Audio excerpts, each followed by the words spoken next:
Hello friends, हमको मोर जुआर माँ समले समस्त को भल भाव रखी था। समस्ते भल हो रहन।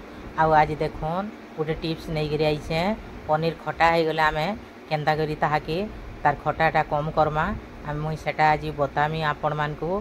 आईटा पनीर पाई पनीर इटा रही जाइतिला, अधा रांधी अधा भूली जाइतिली रखी देइतिली, खटा हो गला काଣା करमी बोलिकी मुई ई टिप्सटा मुई करी करी निजे पनीर के तरकारी रांधी थी और आपण मानकू सेटा भी देखौचे। आईटा से पनीर के मुई इटा बड़ बड़ पीस करी फास्ट टू काटी दौचे। देखुन एटा बड़ बड़ पीस रे काटी दौचे। प्लीज फ्रेंड मोर वीडियो के फुल वाच करी देखुन और जेन माने सब्सक्राइब नहीं करबार तेल सब्सक्राइब कर दौन, बेल आइकन के दबाई दौन आउ ऑल ऑप्शन के दबाई दौन जे मोर सबू वीडियो आपण मान कठन के पहुँची जीवा।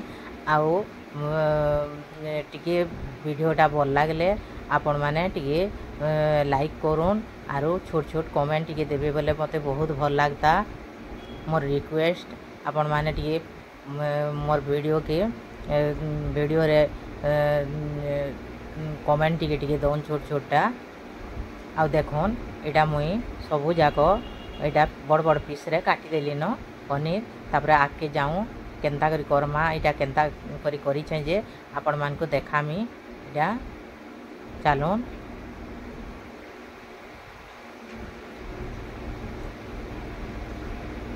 देखुन गैस ठान के जिमा गैस जाली करी आमे गोटे कड़ाई रे पानी नेमा। मुई इटा 2 गिलास खड़े पानी नहींचे, 2 गिलास पानी हवा देइचे। आउ पनीर जदि बेसी नेबे बेसी पानी देबे। आउटा मुझे कम पनीर बोलिकी 2 गिलास पानी देचे। तापर से लुण मुझे गोटे चामच देचे। आउ ये पानी टी फुटी गले तापर इटा मुझे से पनीर के साथ देदेली न। आउ ये पनीर पूरा डबडा फुटी जीवा पूरा देखुन एंता हिसाब रे फुटी जीवा। आउ जे 10-15 मिनट फुटे देबे। आउ तापर ये पनीर के आमे इथरो गैस बंद कर दमा आउ काढ़ी दमा। देखुन मुझे काढ़ी देली न।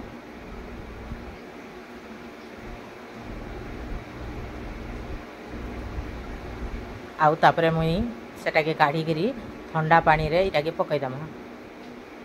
ये पनीर के ठंडा पानी रे फिर पकई दमा बेले तार जेन खटा अंशटा बिल्कुल ही नहीं रहे, पूरा नॉर्मल के पले आबा। आपण माने खुशी रे जाना तरकारी करि पारु जहाँ भी करि पारबे।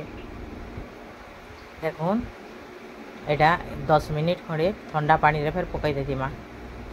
10 मिनिट रहला परे मुई इटा के फिर देखुन एटा काढ़ी दमा।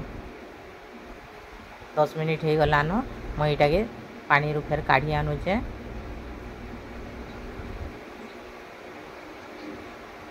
आउ एंता करी करूँ पूरा बहुत बढ़िया लगवा, खराब नहीं हुए पनीर, वेस्ट नहीं हुए। देखुन मुई एंता करी तरकारी रांधी करी करथिली, बहुत भल लागितिला, खराब नहीं, खटा बिल्कुल नहीं लागुताई।